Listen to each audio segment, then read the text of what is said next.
દિલ્હીના માથી યમુના નદીમાં પૂર આવવાનો ખતરો ભયજનક સપાટીને પાર વહી રહી છે. યમુના આગામી 48 કલાક દિલ્હી માટે માઠાભારે નીચાણવાળા વિસ્તારોમાં સ્થળાંતરના આદેશ.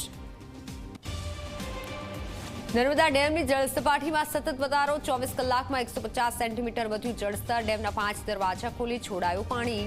હાલ ડેમમાં 91.66% જળ સંગ્રહ. આજે ઉત્તર અને દક્ષિણ ગુજરાતમાં વરસાદનું ઓરેન્જ એલર્ટ. 2 દિવસ માછીમારોને દરિયો ન ખેડવા સૂચના. અત્યાર સુધીમાં રાજ્યમાં સામાન્ય કરતાં 14% વધુ વરસાદ વરસ્યો.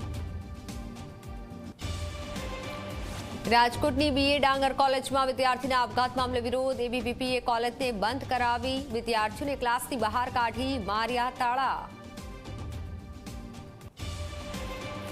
વડોદરામાં ગણપતિ મૂર્તિ પર ઈંડા ફેંકવાના 2 આરોપી 3 દિવસના રિમાન્ડ પર. આરોપીઓના સિમી સાથેના કનેક્શનની થશે તપાસ. અગાઉ સોશિયલ મીડિયામાં કરી ચૂક્યા છે ભડકાઉ પોસ્ટ.